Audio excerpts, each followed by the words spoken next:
trouble ticket, your kind of a base class, right? So this trouble ticket is basically, as the name suggests, it's a ticket. It's a trouble ticket because it is reporting an issue, and we'll use, again, something from java.time, a package that we've been using, and some more concepts if you see any. Okay, so let's look at what a trouble ticket should contain as its instance variable. So every ticket will have a ticket number. This will be a unique ticket number that will be automatically assigned to the ticket by the ticketing system. So the user will not assign it. It's an automatic integer that is assigned to it by default, just increments of 1, nothing else. Of course, somebody will report an error, will report an issue. So the username is basically the name of the user who's reporting the issue. The email of the user is important because all correspondence goes on by email. Then comes the issue description, the problem. What is the problem is the issue description, which is a string. And then, of course, there will be a resolution whenever, and that resolution is again a string. Also attached to the ticket is a severity, which says what is its severity level. So if it is more, I've put it to 3, 1, 2, and 3. So 3 means it's kind of severe and it has to be taken care of immediately. If a wrong value is provided, I've done a few variations. I've shown you how to return a Boolean value. I've shown you how to give it a default value. I've shown you how to maybe throw an exception. And I've also shown you how to maybe do null and do nothing. So everything is kind of mixed in this class. So again, depending upon whatever the needs will be, we can pick up whatever works for you. And also the date it was created on. And I didn't bother to do it a date or whatever. I just set local date time. So it's a timestamp. It will have the date and it will have the time. And that's enough, right? In a trouble ticket, if you can see, it was opened on 21st of July at 2:10 p.m. It's done, right? That's all we need. We don't need much more information out of that. And you can always do math with it. When I say math, I mean, if you want to say, oh, when did it start? What day was it? What date was it? When is it ending? How many days it took? You can do all this math with dates. You can do that. There should be methods that are available. So these are my instance variables for a ticket. Maybe there could be more, but that's what I had in mind because that's how we do it at the college, right? Now, so the constructor does what it usually does. It takes a ticket number. Notice something else that you could do.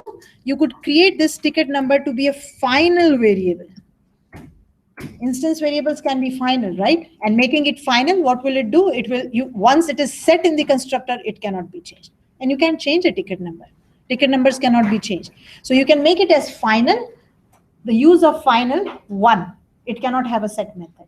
It cannot. You cannot create a set method for ticket number. So how do you initialize it? Only once in the constructor. And this once in the constructor will be also done automatically. It won't be done by the user. The ticketing system will do it. So value 1, 2, 3 will go, and of course nobody can change a ticket number. So you can make it final. That will be a plus for you. You cannot create a set method for any instance variable that is final. You've seen it before in the club class if you remember your midterm exam you did. So I have initialized the ticket number right in my constructor. I don't have a set method. I didn't create it also otherwise, but now I can't even create it. Now it won't allow me to create a set method for a final variable. I didn't choose to create it first because I thought doesn't make sense. You never change ticket numbers, right? So therefore, I just wrote a simple assignment statement in a constructor. So there is no rule which says that there has to be a set method for every instance variable. If you like the idea, create it and put private in front of it. If you don't want the outside world to use it. Now you can't even create it. You can't. It is a final variable now. The set username, the set issue description, the set severity, and the update email. The email can be changed. I called it update. You can call it set. Doesn't matter.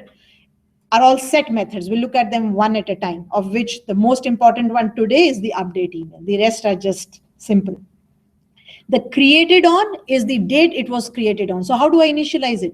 As soon as you create a ticket, the created on gets the local data time on your machine, wherever it is being created. So you don't have to bother about it. Again, I didn't choose a set method because you don't change it afterwards, right? So I just assigned it right here. I said pick up the present date and time. The now method is a static method belonging to the local date time class, and it's not a very neat format, but you can always neaten it up if you have to show it, right? It's not a very neat format, but it will pick up from the system clock the present date and the present time, and it will initialize it to create it on. Since again It's only a one-time process. I didn't write a set method for it. I don't need a set method for it. If I wanted to, I would have created a private set method, because you shouldn't be able to change the date it was created on once it has been initialized. The closed on date is null. It is not yet closed. And the resolution is also null because it is just being opened. Okay. So again, these were just default values. I needn't write these two, 41 and 42. But again, keep in mind, as a programmer, don't rely on default values. Keep it in your mind, this is what I want to do. So I could have avoided 41 and 42. Those are the default values of any objects in a class. Instance variables are by default null if they are objects. I chose to initialize each and every instance variable of my ticket. So that's what my ticket will have. These are its parameters to start with. The set username is a simple method. The set issue description, they're all strings. You could validate it. Nobody stops you validating it. It's a username. It could be validated. The update email, I did a little cheating. I kind of Googled and kind of tried to find out how emails are basically, when you give an email, how are they checked to see that it is a valid email? So how are they validated? Right? And what I've used here is a regular expression. If you're not aware of what a regular expression is, it's an expression consisting of symbols, as you see, that tell you what is allowed and what is not allowed. So for example, in this one, it says letters A to capital A to capital Z, small a to small z, 0 to 9 occurring as many number of times, plus says will occur multiple number of times. Okay. Then you can have an underscore, you can have a dot, and you can have a dash. All this is allowed before, and all of this can occur any number of times. So it should start with an A to Z, can be followed by any of A to Z's, any of small. The 0 and 9 can occur any number of times. You can use an underscore, a period, and a dash any number of times in your email. So that after plus says any number of times. Okay. And forming a regular expression is not an easy job. So this was available on the web, right? What if you go and look on I don't remember the website, they've given you the regular expression of emails in every language. Use this for Java, use this for JavaScript, use this for PHP, use this. I mean, how reliable are they? I wouldn't know. And on the other hand, people are saying you cannot, it's almost next to impossible to validate an email. It's because of so many email addresses that are available. But for me, something is possible. Your email address will always have something like @ right? It will. And then after the @ we could have Google or Hotmail or whatever. So after the @ it says, again, I forget the symbols, but it says that you can use any character any number of times. So I was trying to create a regular expression for it. I backed away because it wasn't easy. And then I thought, let me see what's on the web, because that's one thing I usually forget to see. I start doing things and say, oh, maybe I'll get some ideas. And I just picked up this regular expression straight from the web and pasted it here. That was recommended, right? That's what they have given for Java. But how reliable it is, I don't know. But my point in showing this to you is that you can use regular expressions to validate any input that you want, especially inputs like email, inputs like phone number, right? That it has 3 and then it has 4, it is 10 in length, and it should have a digit. It could have a dash between. You can validate that. That's not tough. Validation of phone numbers is not tough at all. Validation of emails is a little tough. Okay. So I picked up that expression, and then if you read a little more about regular expressions on Java, you will find that there are 2 classes. A pattern class, if you notice at line number 72, and a matcher class that are available to work with regular expressions. The difference between the two, you could have only used the matcher class or the matcher method. I mean, if you can only use the matcher class without first compiling your regular expression. The use of compile, if you bring your mouse over it, the use of compile is that you can use this regular expression as many number of times in your code as you like. So once it is compiled, you can use it, this variable called pattern. Of course, it is local here, but suppose it was an instance variable, or if it was in a tester or whatever, you could use it as many number of times. That means you could match against it as many number of times. If I do it this way, if I compile it first, keep it in a pattern object, and then I say, now match it. All I'm saying is now match it. I'm saying pattern, use your matcher method, and then do it. this allows me to use this regular expression to validate whatever I want as many number of times. But if I don't use this combination, pattern and matcher, and I think I only use one, which is I think the pattern one, and there is a method, pattern.matcher is what I use, then I can only use it once. So the advantage of using the compile was that this compiled version can be used as many number of times as you like in your code. If you only use line number 74, of course, we'll have to change it. We can't use, I mean, the pattern is not available, but we can only, if you only use the matcher method, you can only do it once, right? So I thought, why not use something that is generic, like something that you can do anywhere. So I chose to go this way. A little bit of reading, that's all. It's not a big thing. A little bit of reading told me that this was the right way. Compile the regular expression. You don't have to call it regex. I just called it regex because it sounds okay, regular expression, right? You don't have to call it that. Compile it, put it in a pattern object, and then now you can use that pattern object and the matcher method as many times as you like in your code, as long as it is within scope. Mine is only a local variable, okay? So how do you validate an email? It's not a small job. It's not. Writing regular expressions for email is not so easy. If you research a little, there were so many for PHP, I think, like there was a whole list. And still they are saying that we do not take responsibility that it will validate each and every email. Like they're kind of backing out. So I just picked it up because I thought it was better than me doing it, because it would take me ages to kind of think about it. So this was given for Java. I picked it up and I'm using it. Again, I'm not saying it is the foolproof matcher, foolproof pattern, but if somebody is doing research on it and they've come up with something and they're giving a regular expression for every programming language, there must be something inside it, right? And it was a good site. It was not just like some forum. It was a site that was knew what it was talking about. And then I kind of looked up a few books in my office, and I talked to a couple of colleagues, and they said that's how it will be, right?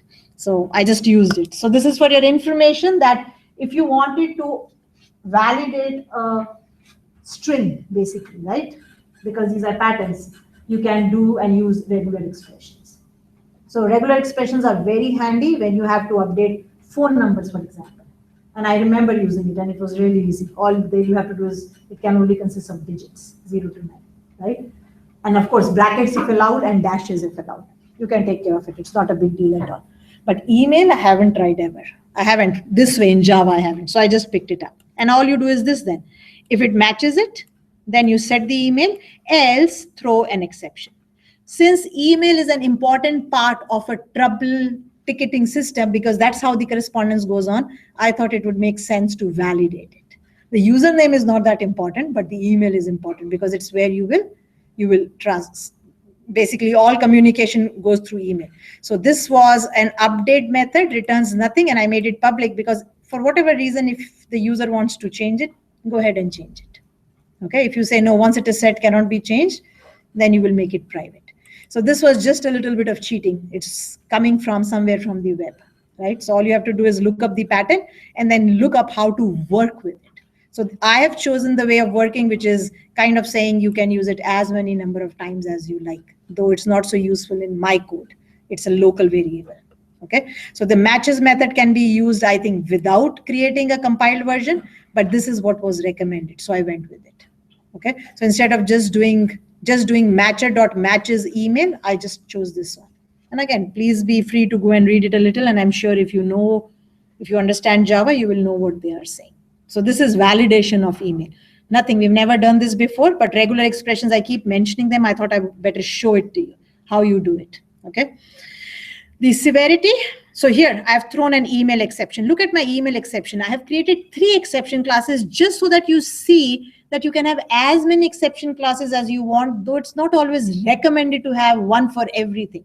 But some programmers choose to. In the last example, I had 1 exception class, my exception.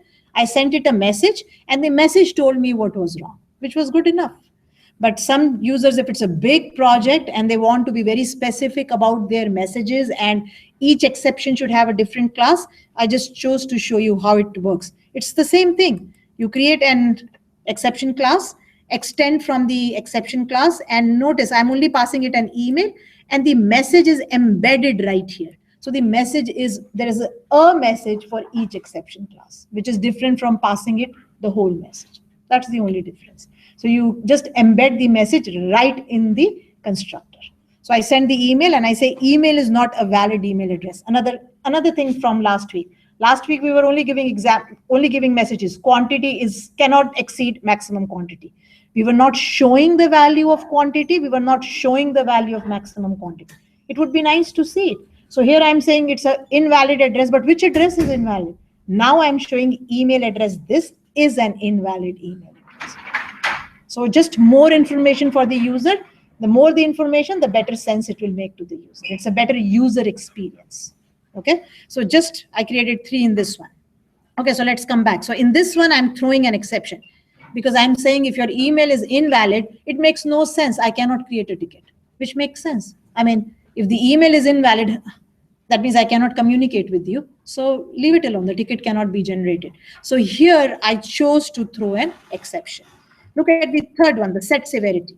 Here I'm saying if you have a valid value between 1 and 3, I could have created constants on it. I use it. But if not, you chose not to give the right value, you go lowest.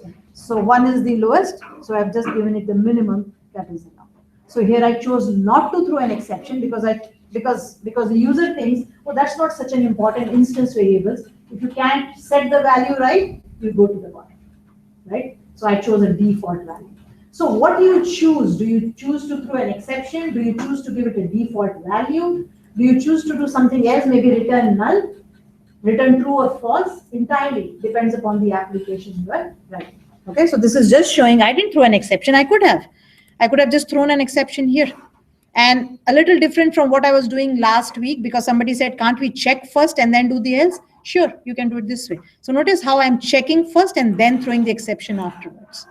In the previous one, in the product, I was first checking. Something is wrong, something is wrong, something is wrong, then do what is right. Here, I've just changed the if else. So there is no hard and fast rule. As long as you code well, no redundant code, efficient code, it's fine how you choose. Do you want to choose if checking correct first and then going to else, checking the wrong things first and then going to the correct things?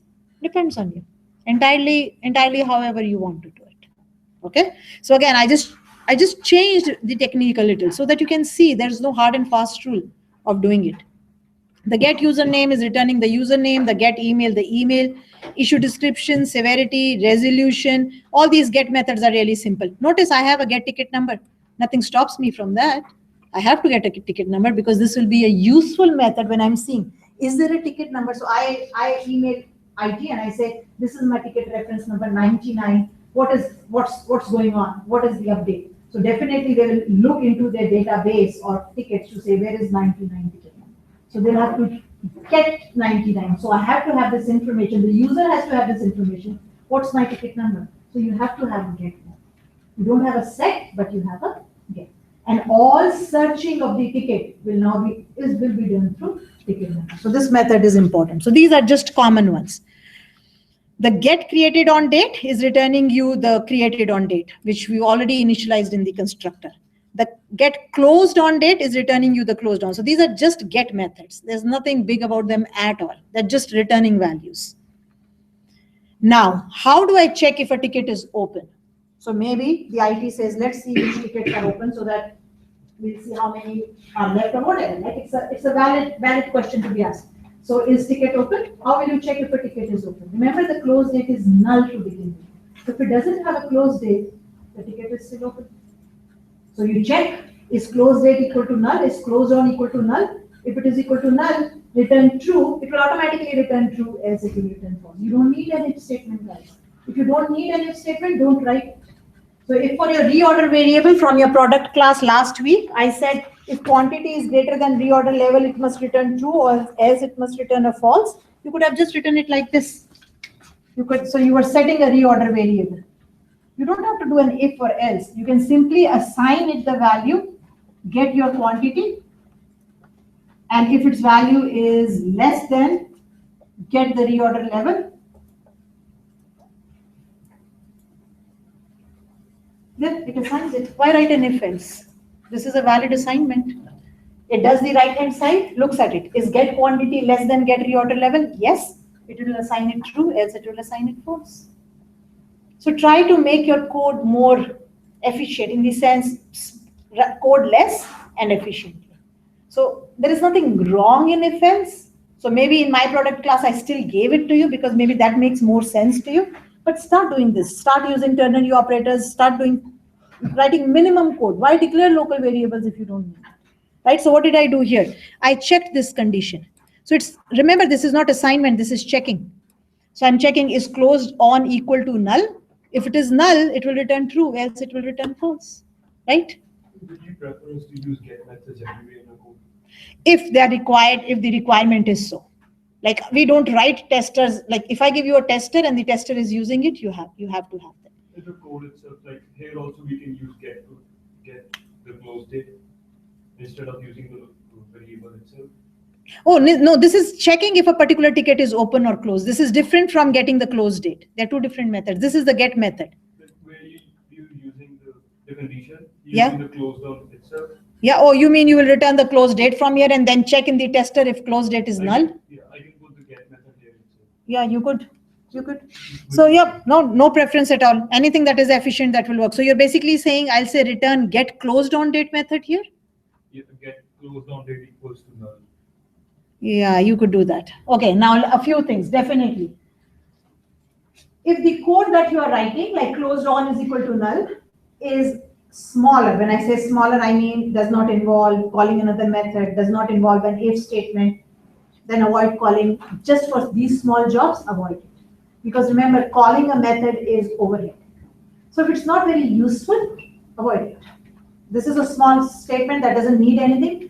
Avoid calling the method, then getting the value and then returning. It's not wrong, but again, if it was a big application and it was running on thousands of machines at the same time, avoid it, right? So you can make your own decisions, but it's not always a rule, oh, always use another get method. Not for small jobs like this, okay? And some students, and also some, there is a whole thing about using get methods totally on the web also. People, I say in a class, whenever you have to look at a value, use the get method. There is another group of people that say, leave it alone. You are in the class, instance variable is available. Why do you need to use the get method? They're two different, and again, there is no right or wrong. There is no right or wrong. My preference is always to use get methods even inside the class. I never use my instance variables, usually. I don't. I use gets everywhere. But some students say, I don't see any sense. Sure, don't do it. I'm not docking off marks for that. If you change the variable, if you're formatting something and returning it, those things matter. When you start doing more in get, like formatting something, then they become more useful. But in that case, if I'm only interested in the bare value, then maybe I can't use the get method at all. I will have to use the instance variable. So again, you know what, then these are not rules. These are more of preferences and how it is working in your application. So I'd never dock marks for things that are personal preferences. But if I see something is really being done wrong, then I kind of point it out. Why should you do something inside the for if it has to be done outside the for? You don't need an else. Don't put an else, because else is just a waste kind of. You don't need it, so don't put it. But never. I think with experience, you tend to know what is better and what is not. So I can't say I like this or not, but here I wouldn't bother to do what you were saying just because it was just an extra call for nothing. It would still check it against null. So you can avoid it. But on the other hand, if you say, oh, I should be using the get method for here, go ahead, because it's just a call, right? So it's something that I don't have an answer for, that should you be using get methods all the time. There is no rule. And there is no consensus on it on anywhere. Nobody. I may like it, and maybe Jared, who teaches Java, may not like it at all. He'll say, I am not using it. I have not seen him using get methods, but that is his way of doing it. Okay. So the close ticket, what does the close ticket do? Whenever a ticket has to be closed, a resolution message is passed. That the resolution message is saved in the resolution variable and looked at closed on. What is closed on done? The present date and time is stamped on closed. So it's done. Right? So again, if I remember correctly, if I've not made that silly mistake, I do not need a set closed on method in my code, and I don't have it because it doesn't make sense. right? It doesn't make sense. Closed on dates are not changed from outside. Creating a private set is okay if you want to, but if it's only a one-time use, leave it alone, right? Leave it alone. I don't need it. So I never had anything for set closed on, set opened on, because they didn't make sense. So again, sometimes I will be asked, does every instance variable need a set and a get? I'll say, you know what? No, it's not necessary. You decide depending upon the application. So therefore, I brought up this example where there were some sets where I couldn't have a set method and where I just initialize them wherever I needed them. So closed on and opened on are such example. The update ticket, every time an update is made to a ticket, that particular information with the timestamp is put in the issue description. So notice how the new value of issue description, just so that you can see it together, how the new value of issue description is whatever it had plus whatever new information is coming in with the present local date or time. So if you open a ticket, if you look at a ticket that is sent back and forth, for example, with IPs, what I had in mind, you'll always see this. On June this was done, June 14 this was done, July 1 it was done, and maybe it was closed on July 17. You can see all that information. And that information is going into which variable? The issue description. So the first line of the issue description will be the issue, and then they will be updated, whatever. So for example, I had some problems with my laptop, and people, like a couple of times, somebody had to come to my office to look at my docking station. So when they came and went back, there was something added, a description added. Tom visited Anju, did not find a problem. Date, right? So these keep adding. And so that you know what happened and what's going on. And this is all important information. It can arise anytime. And when they close it, they'll again send me an email. Your ticket is now closed. If you have any issues, let us know and we'll keep it open. Otherwise, it is now closed for whatever, for current time. Right? So this update information, this update ticket is an important method again, because it is updating the information in your ticket. The toString is a very simple method. The toString method is an overridden method. So maybe it would be a nice idea to write override here, the annotation override, so that you know it is an overridden method. It's coming from the object class. Again, it is not necessary to call it toString. Of course, you will be returning a string, but it is not necessary to call it toString. It's just a norm that since a toString is available in the object class, override it and just override it by whatever you want, right? So again, keeping with the principles of OOPS, I chose to override the toString method. And what does it have? It has the ticket number, and notice I've used get methods here.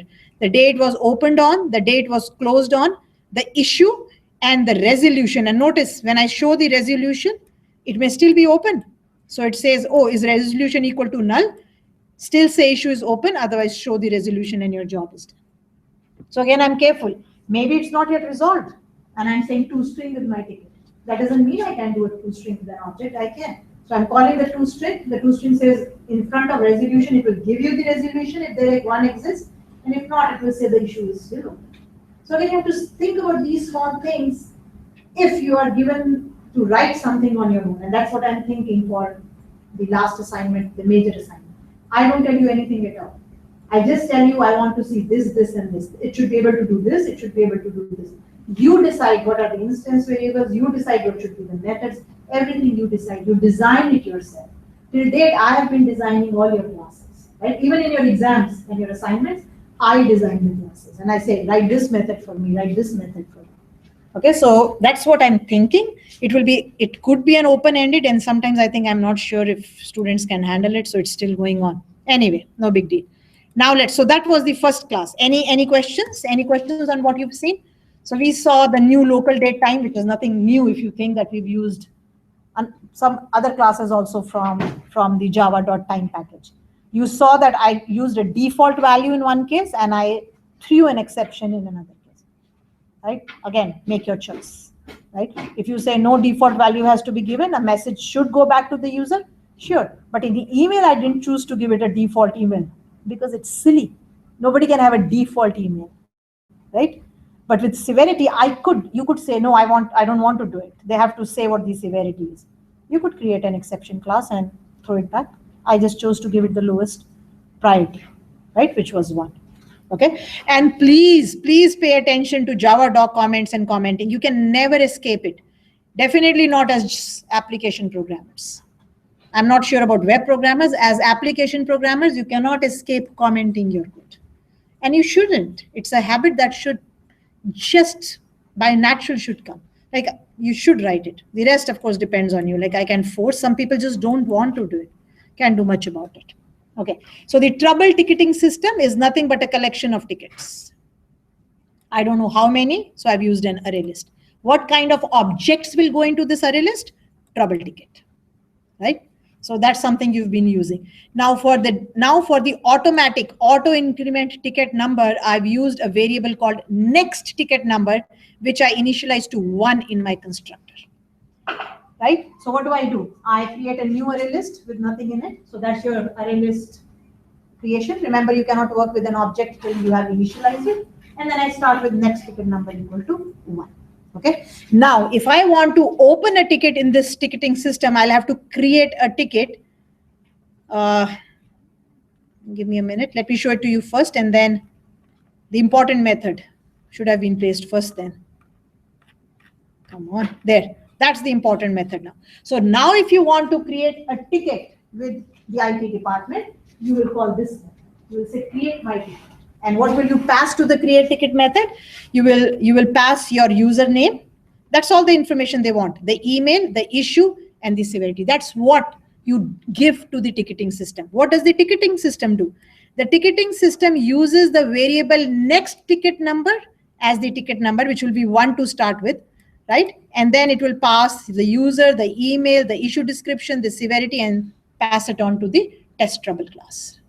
So now notice how it's done automatically. You never create it. The user does not create a ticket number. Logical. Who creates a ticket number? The ticketing system creates a ticket number. And how does it create it? Auto increment. So I started with 1, and then I will increment it to 2, and so on and so forth. Notice what do? Then the ticket number is, then I of course add it. I don't have to do any check now. I just add it to my array list. I don't have to see whether it is unique or nothing, because it is unique, right? And of course, if the same user is doing it 10 times, doesn't matter. Who knows? So it's just added, and I didn't have to do this. You don't have to return it. I would have only said next ticket number plus and made it void and made it return. I don't know what I had in mind when I was writing it, but you don't have to return the ticket number. You could just make the return type as void, but this is important. Please remember to increment the ticket number for the next ticket. So here is something that requires no check because it's just a ticket being created. Okay, so this method, so now in your tester, you will never create an object of the trouble ticket ever. You will always call the create ticket method of the trouble ticketing system to create a ticket. So indirectly, you will never, but you can make the constructor private or something. The constructor has to be present, so it will be called from here.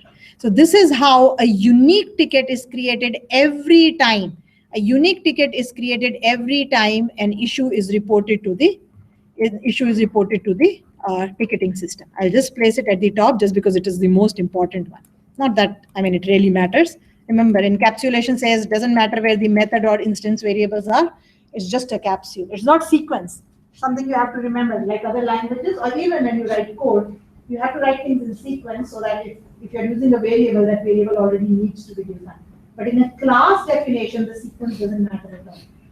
How you write the constructor, do you write sets first? Do you write your instance variables at the end of the code? Do you write them? Doesn't matter.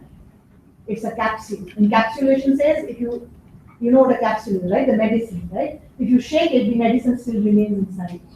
The compound, the chemical. And that's one of the features of classes. When you define them, sequence is not important at all. It doesn't matter.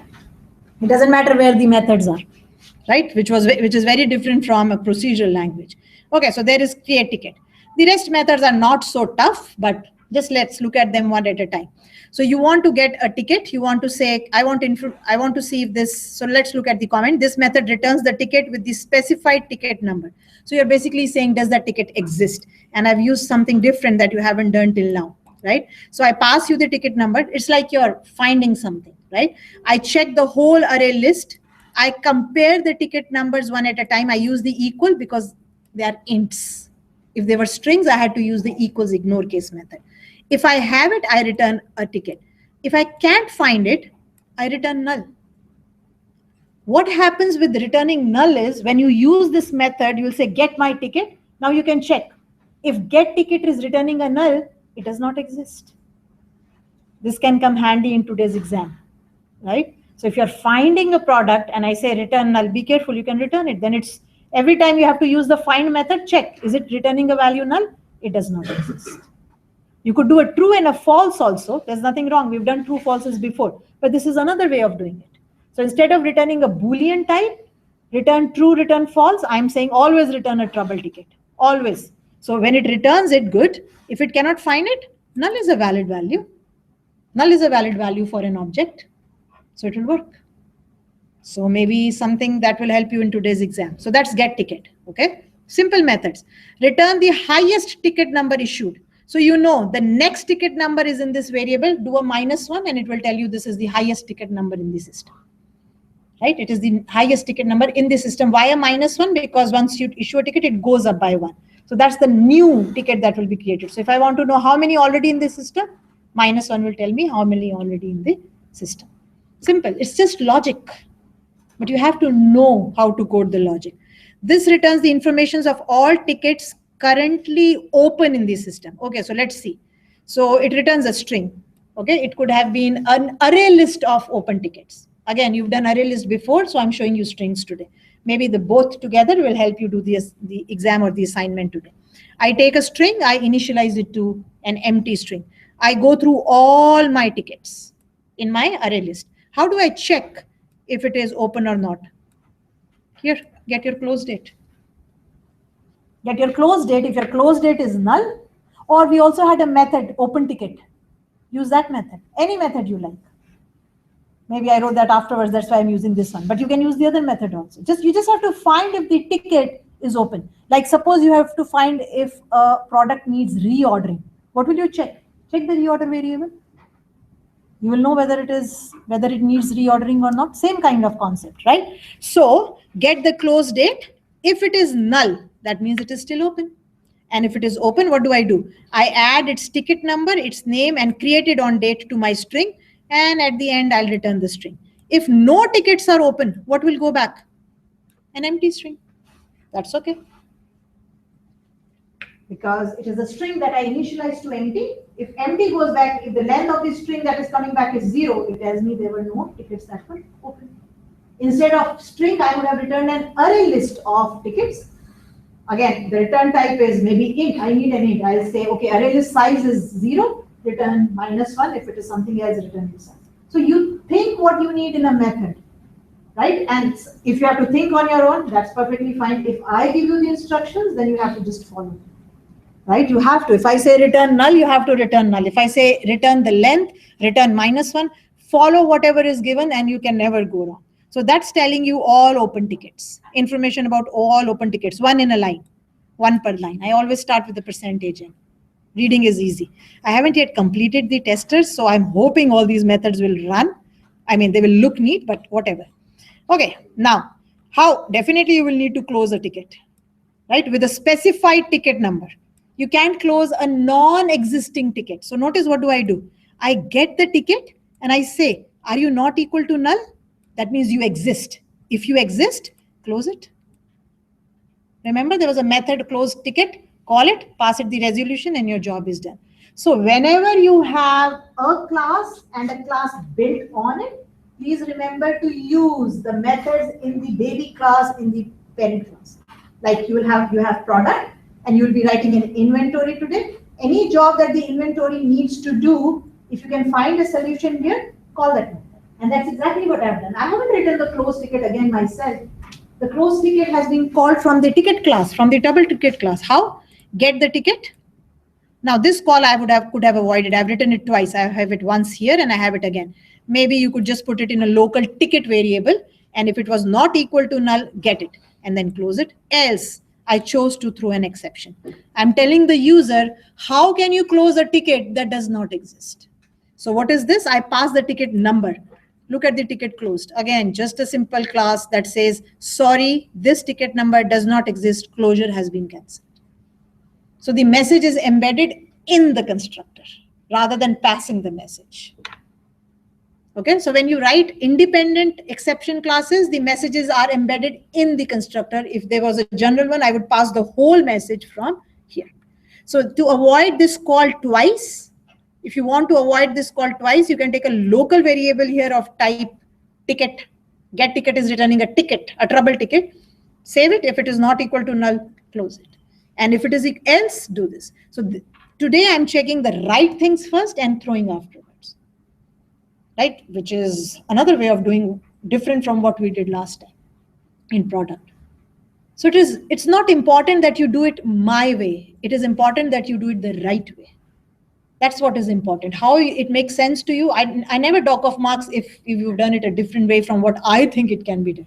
That's not the issue, right? You may be thinking different. So here, if you like, we could have created it and avoided these two. So if it makes more sense, this is what I've done in a sense. See, I created a trouble ticket object. Let's call it T.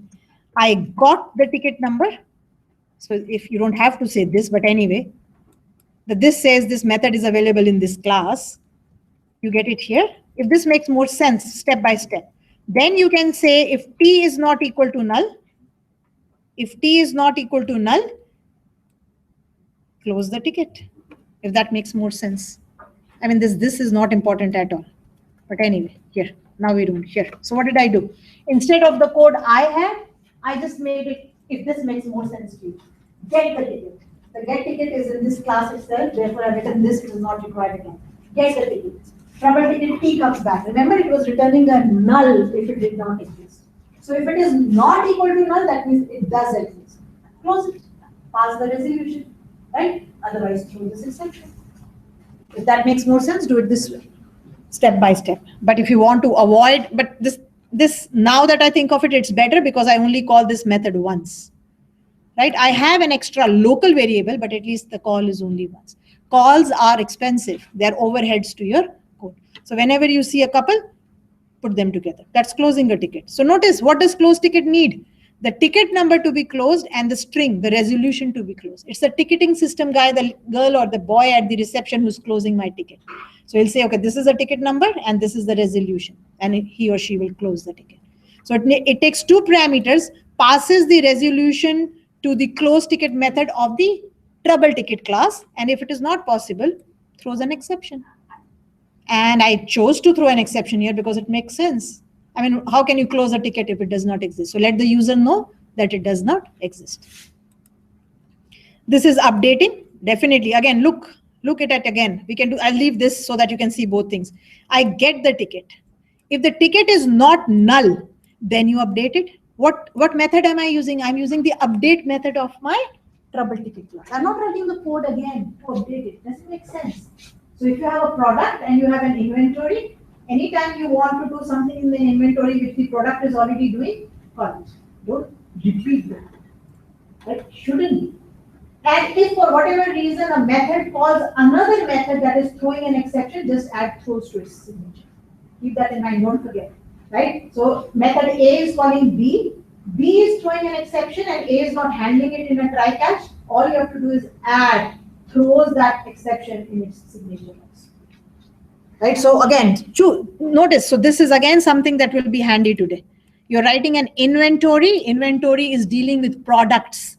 Products already have methods defined in it. I'll give you a full-fledged product class. You had it from me on the weekend. I sent it out on Friday. It wasn't complete in comments, but it was complete in code. I said, look at it if you want, so that you have it. So it's not a wasteful class. Don't ignore it today. It's a class that has methods, and you will be required to use those methods in your inventory. You will be. If you don't, then silly. You're wasting your time. So if you do the test, you should be done in an hour. It will take 1 hour to complete those 14 methods. They're simple methods. But of course, you have to use your head, right? So if again, update is a problem, I couldn't find the ticket. In this one, I've said, sorry, does not exist, update cancelled. There I said closure cancelled, here I say update cancelled. So you can pass the messages and create a exception class. You can create different exception classes and make them very specific. So I just chose it this way because you have seen the other way in the product class. So that's update. So notice how the update ticket in the ticketing system is calling the update ticket of the trouble ticket. how closing the ticket in the ticketing system is calling the closing in the trouble ticket. How the create here is calling the constructor of the trouble ticket. So they're linked classes. These classes talk to each other. So keep that in mind when you do your inventory today, right? Inventory is what? A stock of products. So it has to talk to its product class. So keep that in mind. Last on Monday, I saw people didn't even open the product class. Like they thought it was just a class. We just have to concentrate on the inventory. You will need it. Use it like I have done. Right? Like I have done. And see the smart move here. When I get a ticket and it is not equal to null, that means it exists. Then do something. Maybe it is opposite in your code. Maybe if it does exist, you have to do nothing. But if it does not exist, you have to do something. It could be different. But the logic, you should have this logic in your head. Okay? So these classes were ready-made. The tester is missing. I will write the tester hopefully somewhere on the weekend. I've already tested them on BlueJ, so I know they work. But I haven't tested how pretty they look. In BlueJ, you can't see the prettiness so much, right? So I know they work. So if time permits, I'll complete the tester for you. But if you've learned the new concepts that we did today, you have something else to put in your pocket. If you haven't, then can't do much about it, okay? So you can take them home if you are stressed right now and you've not been paying attention because you want to finish off the test. Sure, go read it, come back with any questions, right? And we'll now jump to something else then next week. Yes? Like you have the method of date ticket. Yes? This method is present in both. Yeah. Yes. But notice when I say call the update ticket, what am I calling it with? Get ticket number. So get ticket number is returning a trouble ticket object. So it's being called with the ticket class. So the update ticket method in the other class, the trouble ticket one, I can make it protected also. Give me a minute. No, it's protected has nothing to do with. So protected has two uses. One, it can be used only in the same package. That's one. And two, for inheritance. So inheritance is not there at all. So it's out of question. But yes, if you want to keep it in the package, you can make it protected. Because it can't be used directly by the tester. Yes. Oh no, but the tester will do also the same package. So remember, protected has package scope. So you're not avoiding it not to be used in the test. You're just avoiding it not to be used outside the package. That's all protected does. So it's not a big use. Like if I am making the class how to use on other projects, like somebody else wants to use it. Yeah. So if he will be having a set outside my package. Yeah, then of course you can make it protected. Yes, then it is a different. But right now when you write the tester can still use. Yes, but of course you have to keep in mind that these methods are not to be used directly. They can only be used by the ticketing system. And usually it can be manipulated when you create big applications, right? You can put your application separately and your other things separately. Okay, so any questions on these can come next week if you want, okay? And if I can do the assignment, if I can make up the assignment, which I'm hoping, because I want to give you a week or 10 days for it, then we'll talk about that too next week. But something else new, I'll pick up something else new. You can take a 5-minute break if you want, and if you don't want it, please across each other on your wherever you are sitting. Abhishek, you were a Monday student. Do you have your certificate, the doctor's note with you? So I don't know whether you were ill or not. Somebody told me, Manthan I think told me, and I told Manthan that I need a doctor's note. I told him. I'm not sure whether he passed on the message. So if you want, you can give the test, but till I have the note, I'm not marking it. Okay? So that's what I need. And I told him, he showed me that slip, but that doesn't make sense to me. Like for me, I need the doctor's note. If you're going to a doctor, then they won't say a no. Okay? So I need that. You can take it today if you want. So the rule is the best 30%, the second best gets 10%. And the two assignments under question or midterms under question are the midterm that you did and the midterm retest that you are doing today. So the better of the marks will fetch you 30% and the less of the marks will fetch you 10%. So do it as a retest if you want, do it as an assignment, doesn't matter at all to me. However you do it, it is a part of it. So please change your seats, see that you sit across each other. We have enough desks here. So move to where you cannot see the other person's terminal directly. The exam will open in exactly 4 minutes if you're interested.